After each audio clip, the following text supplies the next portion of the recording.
Hello అండి అందరికీ welcome back to my channel Navavyakruthi vlogs. So మీరందరూ బాగుండాలని మనస్ఫూర్తిగా కోరుకుంటూ మీ నవవ్యాకృతి. సో ఐ హోప్ అందరూ బాగుండాలండి. సో మీరు నాతో పాటు జర్నీ చేస్తూ ఇప్పటివరకు నన్ను సపోర్ట్ చేస్తూ కొంచెం న్యూ సబ్స్క్రైబర్స్ కూడా వస్తున్నారు. అండ్ నిన్న అనుకుంటా ఐ థింక్ సో నాకు ఒక మంచి పాజిటివ్ కమెంట్ వచ్చింది. సో వరలక్ష్మి వ్రతానికి సంబంధించి స్పెషల్లీ వాళ్ళకైతే స్పెషల్ థ్యాంక్ యూ అండి. సో నా కోసం టైం వెచ్చిచ్చి నా వీడియో చూసి ఒక మంచి కామెంట్ చేసినందుకు. సో అదనమాట సంగతి. అండ్ న్యూ సబ్స్క్రైబర్స్ ఎవరైతే ఉన్నారో వాళ్ళందరికీ సాదర స్వాగతం. సో ఏంటంటే నన్ను సపోర్ట్ చేస్తూ నా ఛానల్ సబ్స్క్రైబ్ చేసుకుని నాతో పాటు జర్నీ స్టార్ట్ చేస్తున్నందుకు థ్యాంక్ యూ అండి. Thank you so much. అయితే వ్రతం రోజు ఒక చిన్న పొరపచ్చం అయితే జరిగిందండి. చిన్న పొరపాటు. యాక్చువల్లీ మనం తూర్పు దిశగా కూర్చోబెట్టి తాంబూలం ఇవ్వాలి. సో పిల్లలు రాగానే కొంచెము ఆ అక్క వాళ్ళు ఇద్దరిని పిలుచుకున్నాను అనమాట, నాకు తెలిసిన వాళ్ళు. మా ఫ్రెండ్ యాక్చువల్లీ పాపం తనకి నాటుండి వెళ్ళిపోయింది పొద్దున్నే పూజ చేసుకొని. సో ఇంతటికి నాకు తెలుసు కాబట్టి ఇక్కడ వాళ్ళని వరకే పిలుచుకున్నాను. ఆ ఇంటెన్సిటీలో ఏమైందంటే యాజ్ యూజువల్ ఎట్లా అయితే కూర్చున్నారో చైర్లో అలాగే కూర్చోబెట్టి తాంబూలం ఇవ్వడం అయితే జరిగింది. సో ఇది రేపు పొద్దున కొంచెం ఏమన్నా నెగిటివ్గా వెళ్ళే ఛాన్స్ ఉంటుంది కాబట్టి సో ఇప్పుడే క్లియర్ చేసుకుంటున్నాను. And coming to back, next day Saturday ఆ రోజు పిండి దీపారాధన చేసుకున్న వేడుకొండల వాడికి. దాంతోపాటు రక్షాబంధన్ కూడా వచ్చింది. నాకు కూడా వర్క్ ఉండిందనమాట. మార్నింగ్ అస్సలు కుదరలేదు. జస్ట్ దీపారాధన చేసుకొని నైవేద్యం కింద నా దగ్గర దానిమ్మకాయలు ఉంటే అవే ఒలిచి పెట్టుకొని అట్లా నైవేద్యం పెట్టి దీపారాధన చేసుకున్నాను అనమాట. ఇంకా సాయంకాలం వచ్చిన తర్వాత అప్పటికప్పుడు రాఖీలు కొనుక్కొచ్చుకొని మా పాప చేత కట్టించి వాళ్ళ అన్నకి ఇంకా అట్లా ఫస్ట్ రాఖీలు అయితే మనం భగవంతుడి దగ్గర పెట్టి పూజ చేస్తానండి. ఎవ్రీ ఇయర్ అలాగే చేస్తాను. సో ఆ రాఖీకి ఒక మంచి పాజిటివ్ వైబ్ అనేది వస్తుంది. మనం కట్టే రక్షరేఖ ఏదైతే ఉందో అది మన తోడబుట్టిన వాడిని ఉత్తరుత్తర కొన్ని ఇబ్బందుల నుంచి కూడా రక్షించాలని, వాళ్ళకి ఎప్పుడు మంచి జరగాలని మనస్ఫూర్తిగా కోరుకుంటూ దేవుడి దగ్గర పెట్టి పూజ చేస్తాను. ఎవ్రీ టైం అలాగే చేస్తా. ఇంకా ఈవినింగ్ రాగానే ఫ్రెష్ అప్ అయిపోయి మళ్ళీ దీపారాధన చేసుకొని అట్లా ఒక వీడియో క్లిప్ తీస్తున్నాను. సో చున్నీ వేసుకొని దీపారాధన చేస్తా. ఇది కూడా క్లారిటీ ఇస్తున్నా. సో అంతా అయిపోయిన తర్వాత వీడియో క్లిప్ తీస్తున్నా కాబట్టి కొంచెం కొంచెం ఏది చిన్న చిన్నది ఉన్నా మనం క్లారిటీ ఇస్తే సో దానివల్ల ఇబ్బంది లేకుండా ఉంటుందని ఇక్కడ తులసమ్మ దగ్గర కూడా అలాగే దీపారాధన చేసుకున్నాను అనమాట. సో అందువల్ల నాకు లేట్ అయిపోయింది. వర్క్ లేకపోయి ఉంటే అంతగా ఇబ్బంది ఉండేది కాదు కానీ సో సమ్ టైమ్స్ అనమాట, ఇక చెప్పలేము. నా వరకు వస్తే ఇది సెకండ్ రాఖీ అండి. లాస్ట్ టైము ఈ ఇయర్ కడుతున్నా నేను మా అన్నకి. పెళ్ళైన కాడ నుంచి అస్సలు కట్టలేదు. ఎందుకు అంటే మా అన్న ఆంధ్రాలో ఉంటుండి తర్వాత జాబ్ పర్పస్ మీద చెన్నై వెళ్ళడము, సో అక్కడ జాబ్ వెతుక్కోవడం ఇవన్నీ ఉండడం వల్ల నేను అసలు ఎప్పుడూ రాఖీ కట్టుకోలేకపోయా. సో ఆంధ్రాలో ఉన్నప్పుడు కూడా మస్తు ఫీల్ అవుతుండే నేను వస్తానేమో కడతానేమో అని. మా అన్న కాలేజ్కి వెళ్తుండే అప్పుడు. సో ఆ టైంలో నాకు చాలా బాధ అనిపించేది. సో ఎనీవేస్ ఇన్ని సంవత్సరాల తర్వాత లాస్ట్ ఇయర్ నుంచి కొంచెం మా అన్నకి తోడుగా దగ్గరగా ఉంటూ మా అన్నకి నేను రాఖీ కట్టుకున్నాను. సో నాకైతే చాలా హ్యాపీగా అనిపించింది. ఇంకా ఈవినింగ్ రాగానే నా పని ఇదంతా ఉందని ఎక్స్ప్లెయిన్ చేస్తున్నాను నేను మీతోని. సో మా పాప కూడా ఫ్రెష్ అప్ అవడానికి వెళ్ళిపోయింది. తను కూడా వస్తే ఇంకా వాళ్ళ అన్న చేత రాఖీ కట్టించేసి సో నేనైతే మా అన్న వాళ్ళ ఇంటికి వెళ్తాను. బాబుని ఇక్కడే ఉంచేసి నేను వెళ్తా. అప్పుడే నేను తొందరగా వస్తాను. లేకపోతే మళ్ళీ నన్ను అక్కడే ఆ పూట ఉండమంటారు.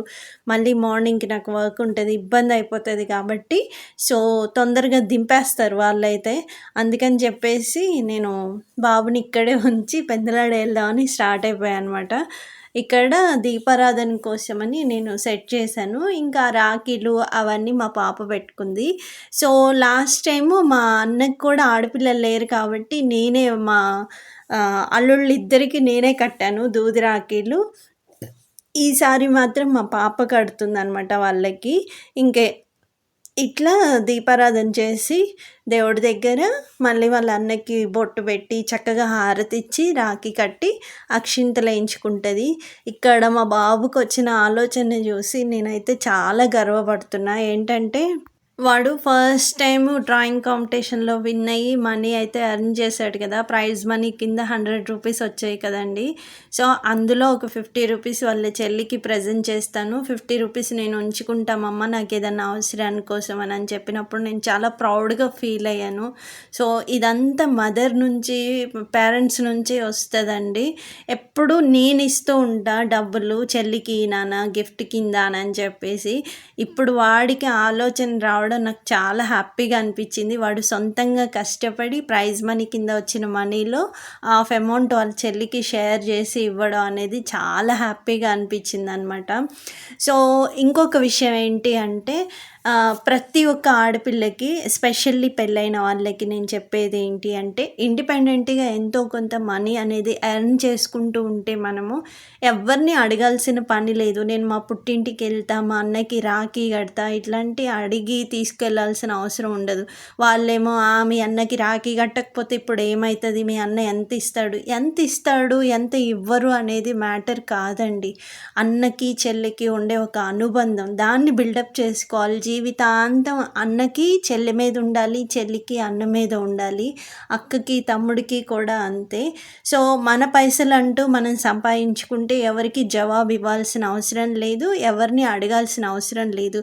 సో, మనం ఒక ఇంటికి వచ్చామని చెప్పేసి మనకున్న ఐడెంటిటీని ప్రీవియస్ ఐడెంటిటీ ఏదైతే ఉందో దాన్ని కోల్పోవాల్సిన అవసరం అయితే లేదు. దీన్నైతే స్ట్రాంగ్‌గా బిలీవ్ చేయండి ప్రతి ఒక్కళ్ళు.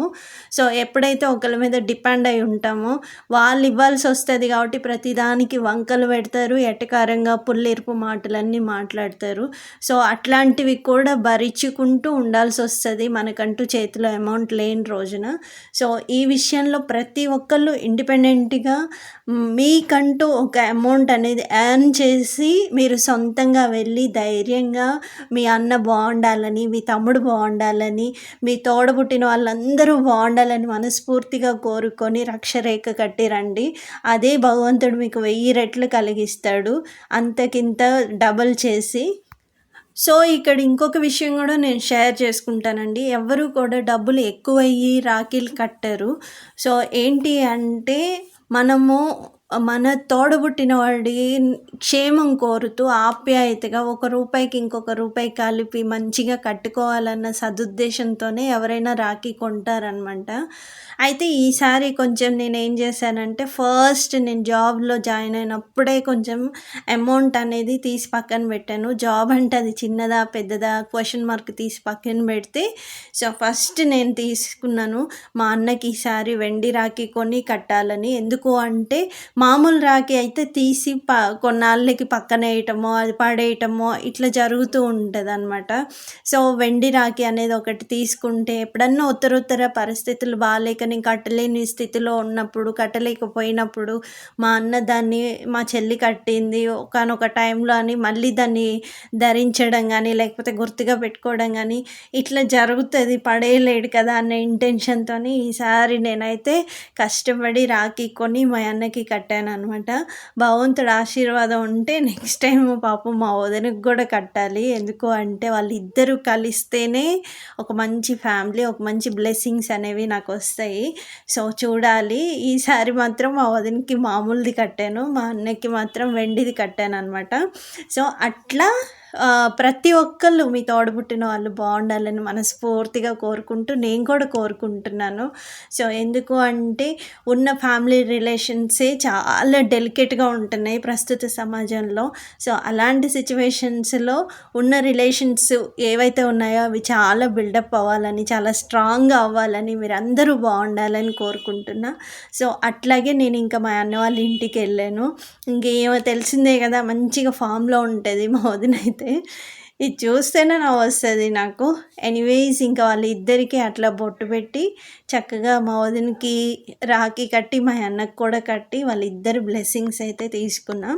సో, అయితే ఎవ్రీ టైము మా అన్న కొంచెం నాకు అమౌంట్ ఇస్తాడు. ఎందుకు అంటే బట్టలు ఎప్పుడూ ఉండేవే, ఎన్ని బట్టలు కొనుక్కుంటాము.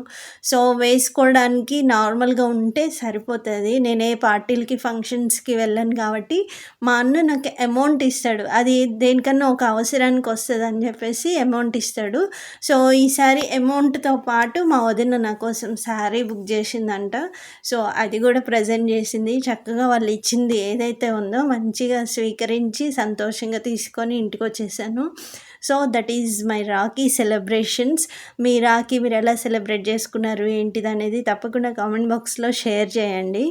అండ్ రాఖీ వచ్చేసి సాటర్డే వచ్చింది. నార్మల్‌గానే యాజ్ యూజువల్‌గా నేను సాటర్డే రోజు నాన్ వెజ్ అస్సలు తినననమాట. దానికి తోడు సాటర్డే రోజు పిండి దీపారాధన చేసుకున్నా కాబట్టి అస్సలు సో, ఎప్పటినుంచో నేను సాటర్డేస్ పట్టున్నాను కాబట్టి తిననని చెప్పాను.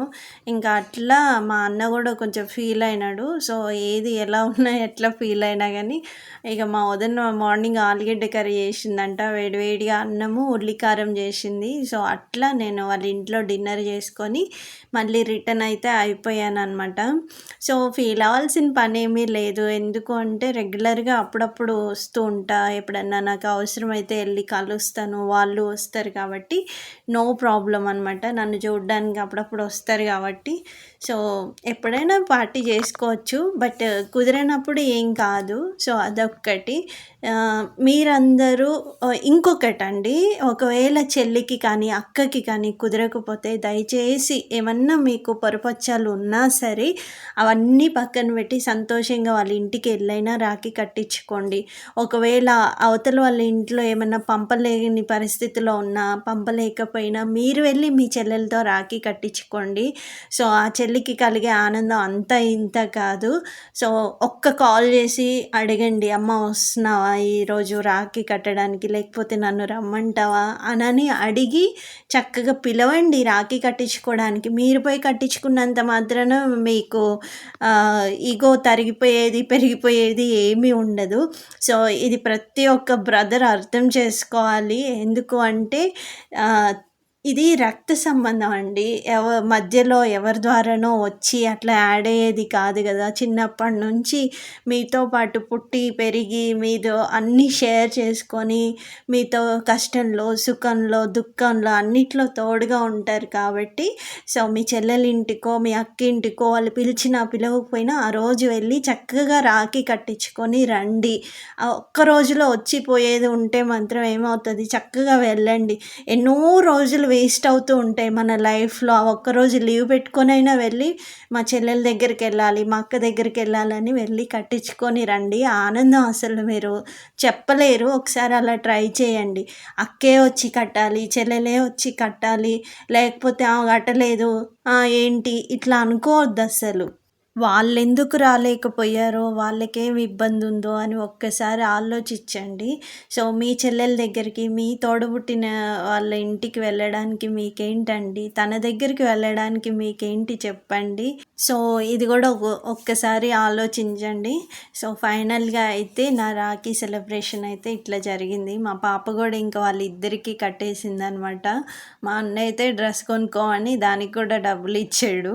సో, అట్లా అనమాట. సో, కొంతమంది వితండంగా బిహేవ్ చేసేవాళ్ళు ఉంటారు. ఐదర్ బ్రదర్ కానీ, సిస్టర్ కానీ, ఎవరైతే whatever it may be.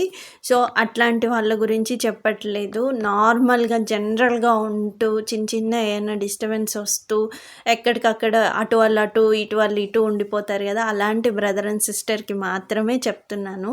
So, family రిలేషన్స్కి value ఇవ్వకుండా ప్రతీదీ ఫైనాన్షియల్‌గానే ముడిపెట్టే వాళ్ళకైతే ఇది అస్సలు యాప్ట్ కాదనమాట. అది కూడా క్లారిటీ ఇస్తున్నాను. ఎందుకు అంటే ఇప్పుడున్న జనరేషన్లో ఆల్మోస్ట్ 50% వాళ్ళు, 50% వీళ్ళు కూడా ఉన్నారు కాబట్టి సో, కొంచెం క్లారిటీగా ఉంటుంది. ఎందుకు అంటే వాళ్ళు ప్రతీది ఫైనాన్షియల్గా ముడిపెట్టినప్పుడు అట్లాంటి వాళ్ళకి కూడా పోయి కట్టుకోమంటారా, అట్లాంటి వాళ్ళని కూడా పోయి పిలవమంటారా, this kind of way of talking అనేది కూడా మళ్ళీ కాన్వర్జేషన్ వస్తుంది కాబట్టి క్లారిటీ ఇస్తున్నా. That's it. సో, ఫైనల్గా అయితే ఇదండి నా రాఖీ సెలబ్రేషన్. మీరు అందరూ మీ అన్న తమ్ముళ్ళతోని, అక్క చెల్లెళ్ళతోని చక్కగా రాఖీ సెలబ్రేట్ చేసుకున్నారని, వాళ్ళందరికీ జీవితాంతం వాళ్ళందరూ బాగుండాలని మీ తోడబుట్టిన వాళ్ళు కోరుకుంటూ మంచిగా రక్షరేఖ కట్టుకొని ఉంటారని మనస్ఫూర్తిగా ఆశిస్తున్నాను.